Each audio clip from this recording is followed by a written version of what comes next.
자, 간만에 민원연. 214개 시민사회단체가 같이 모여서 KBS, MBC를 정상화시키는 시민행동을 꾸렸거든요.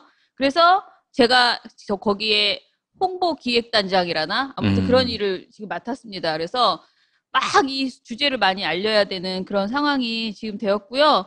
그래서 오늘은 종편 떼찌가 종편이 아니고 지상파 떼찌, 특히 공영방송 떼찌로 해서 사실은 너무 많아서 굉장히 고민했고 조금 전에 두 분하고 제가 뽑은 거를 얘기했더니 약하다는 거예요. 이거보다 더 센 것도 많은데.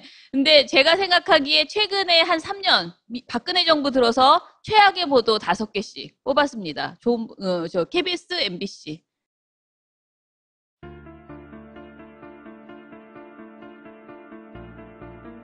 (304명이) 희생된 세월호 참사 당일 KBS는 전원구조 오보라는 언론 참사의 주역 중 하나였습니다. 당시 대부분의 방송사가 전원구조 오보를 냈지만 KBS는 공영방송이자 국가재난주간방송사라는 점에서 더욱 충격이 컸습니다. KBS는 MBC 등 타사가 이미 전원구조 오보를 정정한 1시 이후에도 총 구조자 368명 등 구조당국의 잘못된 정보를 계속 보도했습니다. 심지어 KBS는 참사 당일 구조 상황을 부풀려 보도하기도 했습니다. 투입된 경비함정만 81척, 헬기 15대가 동원됐고 200명에 가까운 구조 인력이 배 안팎에서 구조 작업을 벌였습니다. 육해공 총동원이라는 수사까지 동원했으나 참사 당일 투입된 잠수사는 16명에 불과했습니다. 구조 현장을 과장한 당국의 말을 확인하지 않고 그대로 보도하면서 결과적으로 유가족과 국민을 속인 것입니다. 잠수사 500여 명을 지금 투입을 하고 있습니다.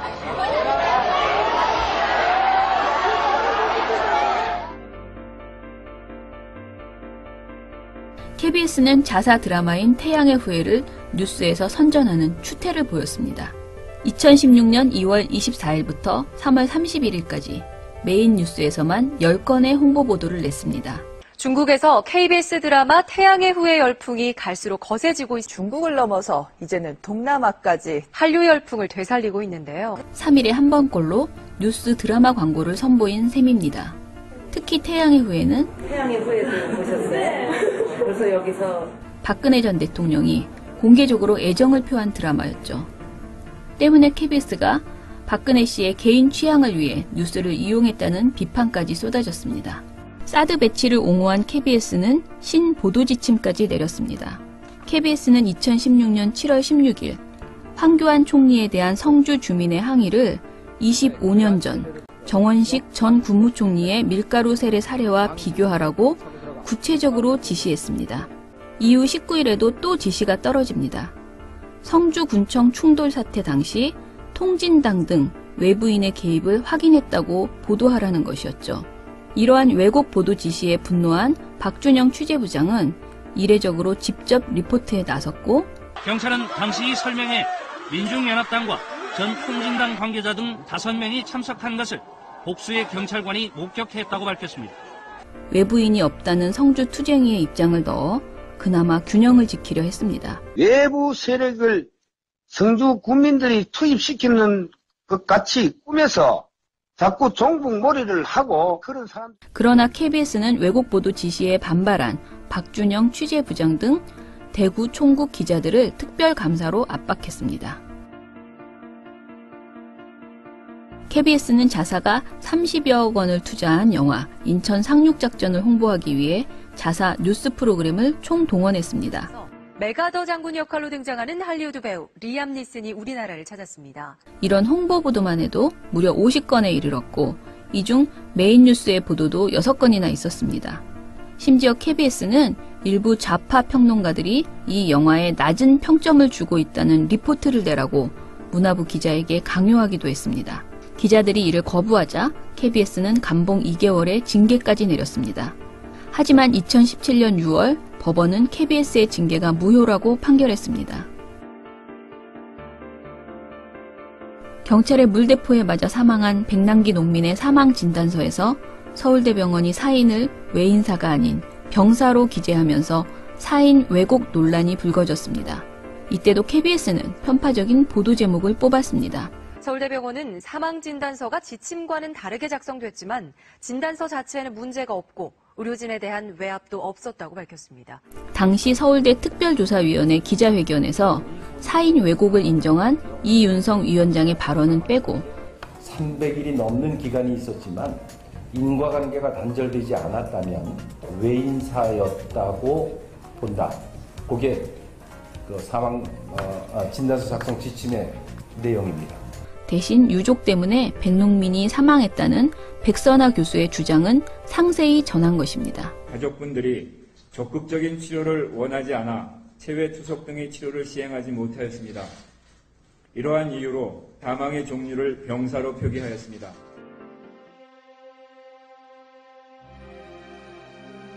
MBC는 세월호 참사 당일 전원 구조 오보라는 언론 참사의 주역 중 하나였습니다. 특히 MBC는 공영방송임에도 불구하고 참사 당일 오전 11시 1분경 최초의 전원 구조 오보를 낸 것으로 알려져 공분을 샀습니다. 당시 목표 MBC 기자들이 오보 가능성이 있다고 보고했지만 묵살됐고 11시 24분경 전원 구조를 정정했지만 이후에도 오후 1시경까지 해경발 오보를 계속 내보냈습니다. MBC는 세월호 참사가 채 한 달이 지나지 않았을 때에도 세월호 유가족을 비난했습니다. 박상우 전국부장이 세월호 참사 이후를 돌아봤습니다. 2014년 5월 7일 MBC 박상우 당시 전국부장은 뉴스데스크 데스크 리포트에서 민간 잠수사의 죽음을 세월호 유가족의 조급증 탓으로 돌렸습니다. 조급증에 걸린 우리 사회가 왜 잠수부를 빨리 투입하지 않느냐며 글을 떠민 건 아닌지 생각해 봐야 할 대목입니다. 게다가 중국 스촨 대지진과 동일본 대지진 사태를 언급하며 놀라울 정도의 평상심을 유지했다고 말했습니다. 대륙 전역이 힘내라 중국, 중국을 사랑한다는 애국적 구호로 넘쳐났습니다.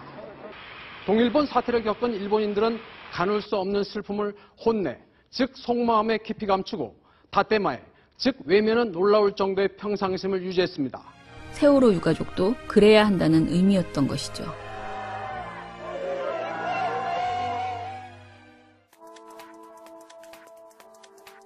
(2016년 10월 24일) JTBC의 태블릿 PC 보도로 박근혜 전 대통령의 국정농단이 드러났을 때 MBC는 어땠을까요?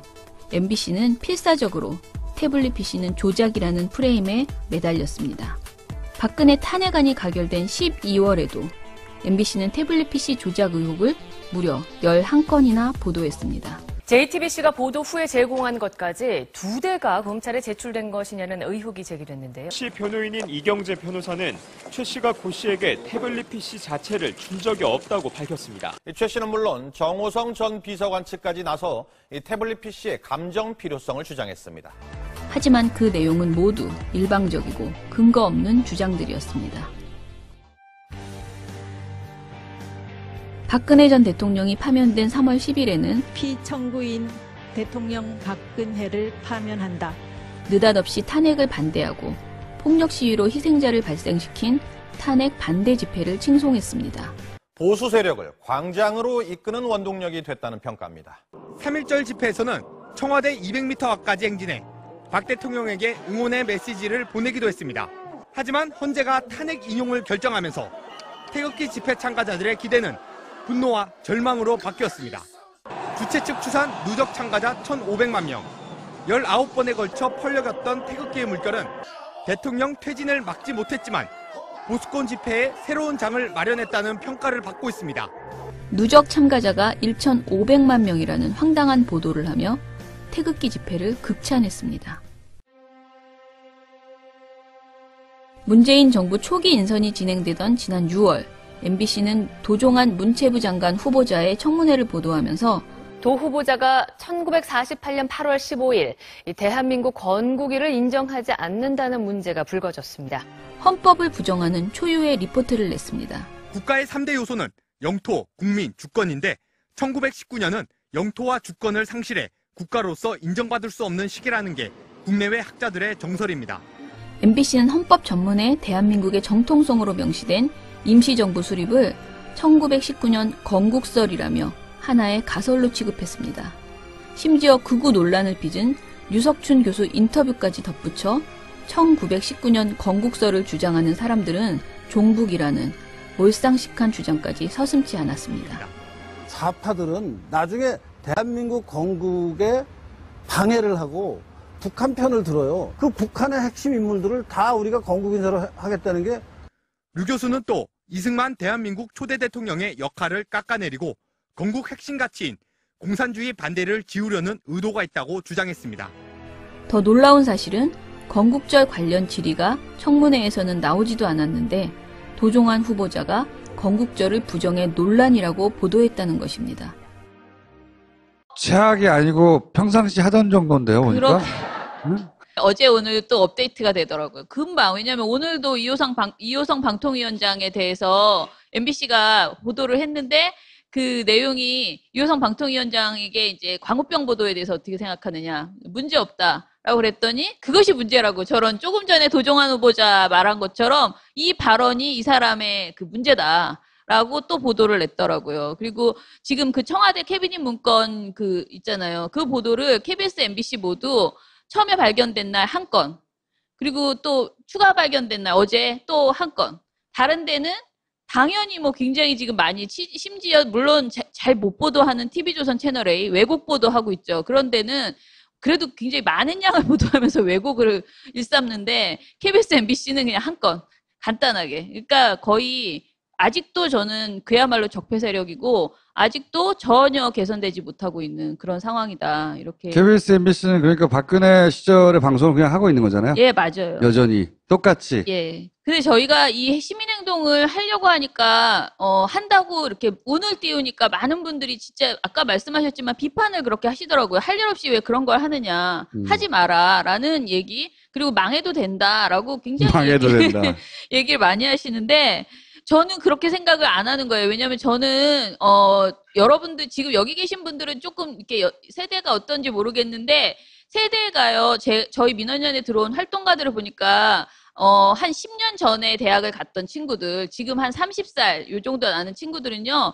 공영방송의 가치를 몰라요. 알 수가 없어요. 왜냐하면 좋은 공영방송을 본 적이 없거든요. 본 적이 없으니까. 예. 그래서 아무리 KBS, MBC가 잘할 때를 못 몰라요. 봤다. 예. 제가 막 옛날 거를 가지고 와서 막 보여주면서 이런 방송이 나와줘야 된다. 맞아. 그런데 그걸 그런 못 봤구나. 방송은요. JTBC나 이런 데서는 못해요. 왜냐하면 이거는 돈도 많이 들고요. 그리고 생각보다 제가 계속 강조하는 것은 정치 보도는 JTBC 좀 보고 갈 수도 있어요. 그런데 정말 돈 많이 들게 길게 투자해야 되는 그 고급 다큐 있잖아요. 정말 내용 있는 이런 내용들이 필요합니다. 왜냐하면 우리가 노무현 정부 시절에 그 굉장히 많은 개혁 작업을 하려고 하였지만 계속 부딪혔던 것은 사실은 개혁이란 것은 정치적인 이슈가 아니고 패러다임을 바꾸는 거거든요. 그래서 우리가 생각을 바꾸려면 간단한 보도 하나로는 사실 그렇게 바뀌지 않아요. 그래서 저는 좋은 방송이 KBS, MBC에서 많이 나와줘야 된다. 우리 거예요. 우리 거라서 우리가 잡아서 제대로 방송하라고 요구할 수 있는 우리 권리가 있습니다. 그래서 여러분들이 두 위원장이 간곡히 호소하지만 저 사람들 자기네 직장 얘기하는 거잖아. 저거 자기네 직장 잘 다니려고 하는 것이라고 생각하실 수 있어요. 그런데 저는 그렇게 제가 이분들이 예뻐서 좋아서 막 이렇게 따라다니겠어요? 정말 열심히 지금 하고 있는데 그게 아니고 이 두 방송사는 국민의 것이기 때문에 우리가 분명히 뭐 이걸로 뭐 호가호위 하자는 게 아니고 이것이 제대로 작동하면 우리한테 엄청난 공익이 올 수 있는 민주주의에 있어서 가장 중요한 게 뭘까요? 저는 국민이 뭘 알아야 된다는 생각이 드는 거예요. 모르는데 여론조사를 해서 뭐하고 사드가 무슨 문제가 있는지 뭐 지금 가장 반론이 많이 나오는 게 뭐냐면은 그 탈원전이거든요. 지금 난리 났어요. 보도들 보면. 조선일보는 쭉 아주 깔고 있죠. 정신이 하나도 없어요. 탈원전 때문에. 그런데 여러분 탈원전을 왜 해야 되는지에 대해서 간단한 보도를 보고 여러분 스스로가 마음이 변하고 체화되시나요? 사실은 그거는 굉장히 많은 좋은 다큐를 많이 보고 고민하고 토론하고 오랜 시간 동안 그런 과정이 있어야 저는 마음이 변하는 사안이라고 생각해요. 이런 모든 것들이 저는 공영방송과 같이 간다. 그래서 저는 이렇게 얘기했어요. 그 구호를 만들자고 할 때 돌마고 이거는 사람들이 이제 좀 재미있게 하려고 한 건데 돌아오라 뭐 이렇게 한 건데 저는 세상을 바꾸려면 KBS, MBC부터 바꾸자. 그렇게 구호가 길어요? 저는 그게 제 구호예요. 공중파 방송은 공기 같은 거예요. 네. 그러니까 늘 일상적으로 미세먼지 많은 공기에 노출돼 있으면 몸 나빠지는데 잘 못 깨닫잖아요. 네. 한번 공기를 바꿔줘야 되는 거죠. 저는 이렇게 얘기해요. 공중파 방송은 기준이라. 운동장에 서서 기준하는 그 기준 있잖아요. 방송의 표준과 기준을 만드는 곳이에요. 그래서 뉴스도 어떻게 보면 영 성에 안 찰 수도 있어요. 그렇지만 KBS가 내놓는 그 기준, 그것이 똑바로 서야 TV조선이나 또 망가지는 방송사들이 있어도 KBS는 그래도 저렇게 보도하네 하면서 갈 수 있거든요. 그래서 우리가 KBS, MBC를 바로 세우기 위해서 일단 우리가 해야 될 일은요. 4명 딱 외우셔야 돼요. 김장겸 MBC 사장, 고대영 KBS 사장, 그리고 위에 있는 두 이사장, 요 4명, 이인호 이사장과 고영주 이사장, 이 4명을 우리가 퇴진시켜야 됩니다. 근데 저희의 가장 큰 적은 이 4명이 인지도가 너무 낮아서 여러분들이 외우지를 못하시더라고요. 문재인 대통령에게 공산주의자라고 말했던 그 머리 하얀 그 할아버지거든요. 그분은 고영주 딱 외우세요. 그 다음에 이인호 할머니는 KBS 이사장이십니다. 이렇게 4분이 우리가 반드시 지금 퇴진하셔야지 되는 적폐이고요. 물론 이 4분이 나간다고 해서 다 바뀌는 거 아니고 그 안에서 사실은 언론 그동안에 박근혜 정권에 부역했던 많은 분들이 저는 정리가 돼야 된다고 생각을 합니다. 제가 다시 한번 말씀드리면 change KBS MBC.com이에요. 돌막으로 해줘요. 그냥 돌막으로. 네. 그래서 거기에 굉장히 좋은 내용을 계속 올리고 있거든요. 그래서 이거를 좀 공유를 해주시고 그 페이스북 공유 좀 해주시고 그 다음에 제가 지금 하고 있는 것은 KBS, MBC 피해자 증언대회를 준비하고 있어요. 다음 주 목요일 날 하는데요. 이것도 우리가 생중계할 건데 좀 많이 봐주시고, 그리고 이렇게 들고 하는 거 있잖아요. 아이스버킷 같이 물러나라 뭐 이런 거 좀 장면 좀 찍어가지고 페이스북으로 공유 좀 해주시고 뭔가 막 목소리들이 많이 나왔으면 좋겠습니다. 그냥 돌마고 쳐볼게요. 거기까지만 해볼 테니까. 저희 민원연에서 저희 민원연 얘기 하나도 안 했는데 미디어 탈곡기라는 팟캐스트를 만들었는데 여기서 지금 매일 이 소식을 전하고 있어요. 매일 그 시민행동의 소식을. 그래서 KBS, MBC 번갈아 가면서 인터뷰도 하고요. 그만. 못 외워 다. 미디어 탈곡기 외우세요. 꼭 한 번씩 들어주시기 바랍니다. 데일리 프로그램입니다. 네, 안녕히 들어가세요. 감사합니다. 네. 본격 직장인 드라마 공생 대리운전 편. 부장님, 가볍게 한잔 하시죠. 나 차 가져왔는데. 아예 착한 콜 대리운전이 있잖아요. 부를 때마다 500원이 기부되는 착한 콜. 딴지가 기부 내역을 검증한 착한 콜 1800-9998. 대리운전도 믿고 맡기세요. 꽃배달은 1800-9222. 퀵서비스는 1800-9668로 착한 콜 하실 수 있습니다. 국가재난주간방송사라는 점에서 더욱 충격이 컸습니다.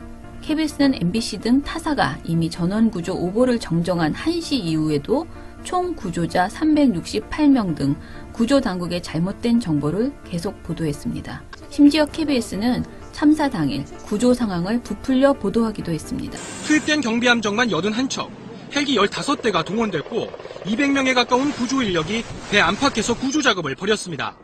육해공 총동원이라는 수사까지 동원했으나 참사 당일 투입된 잠수사는 16명에 불과했습니다.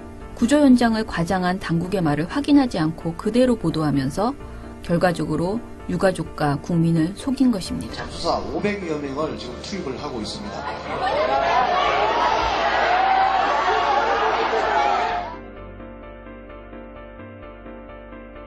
KBS는 자사 드라마인 태양의 후예를 뉴스에서 선전하는 추태를 보였습니다. 2016년 2월 24일부터 3월 31일까지 메인 뉴스에서만 10건의 홍보 보도를 냈습니다. 총 5명이 참석한 것을 복수의 경찰관이 목격했다고 밝혔습니다. 외부인이 없다는 성주 투쟁이의 입장을 넣어 그나마 균형을 지키려 했습니다. 외부 세력을 성주 군민들이 투입시키는 것 같이 꾸며서 자꾸 종북몰이를 하고 그런 사람. 그러나 KBS는 왜곡 보도 지시에 반발한 박준영 취재부장 등 대구 총국 기자들을 특별감사로 압박했습니다. KBS는 자사가 30여억 원을 투자한 영화 인천 상륙작전을 홍보하기 위해 자사 뉴스 프로그램을 총동원했습니다. 메가더 장군 역할로 등장하는 할리우드 배우 리암 니슨이 우리나라를 찾았습니다. 이런 홍보 보도만 해도 무려 50건에 이르렀고 이 중 메인 뉴스의 보도도 6건이나 있었습니다. 심지어 KBS는 일부 좌파 평론가들이 이 영화에 낮은 평점을 주고 있다는 리포트를 내라고 문화부 기자에게 강요하기도 했습니다. 기자들이 이를 거부하자 KBS는 감봉 2개월의 징계까지 내렸습니다. 하지만 2017년 6월 법원은 KBS의 징계가 무효라고 판결했습니다. 경찰의 물대포에 맞아 사망한 백남기 농민의 사망 진단서에서 서울대병원이 사인을 외인사가 아닌 병사로 기재하면서 사인 왜곡 논란이 불거졌습니다. 이때도 KBS는 편파적인 보도 제목을 뽑았습니다. 서울대병원은 사망 진단서가 지침과는 다르게 작성됐지만 진단서 자체에는 문제가 없고 의료진에 대한 외압도 없었다고 밝혔습니다. 당시 서울대 특별조사위원회 기자회견에서 사인 왜곡을 인정한 이윤성 위원장의 발언은 빼고 300일이 넘는 기간이 있었지만 인과관계가 단절되지 않았다면 외인사였다고 본다. 그게 그 진단서 작성 지침의 내용입니다. 대신 유족 때문에 백농민이 사망했다는 백선아 교수의 주장은 상세히 전한 것입니다. 가족분들이 적극적인 치료를 원하지 않아 체외 투석 등의 치료를 시행하지 못하였습니다. 이러한 이유로 사망의 종류를 병사로 표기하였습니다. 자, 간만에 민원연. 214개 시민사회단체가 같이 모여서 KBS, MBC를 정상화시키는 시민행동을 꾸렸거든요. 그래서 제가 거기에 홍보기획단장이라나 아무튼 그런 일을 지금 맡았습니다. 그래서 막 이 주제를 많이 알려야 되는 그런 상황이 지금 되었고요. 그래서 오늘은 종편 떼찌가 종편이 아니고 지상파 떼찌, 특히 공영방송 떼찌로 해서 사실은 너무 많아서 굉장히 고민했고 조금 전에 두 분하고 제가 뽑은 거를 얘기했더니 약하다는 거예요. 이거보다 더 센 것도 많은데. 근데 제가 생각하기에 최근에 한 3년 박근혜 정부 들어서 최악의 보도 5개씩 뽑았습니다. KBS, MBC.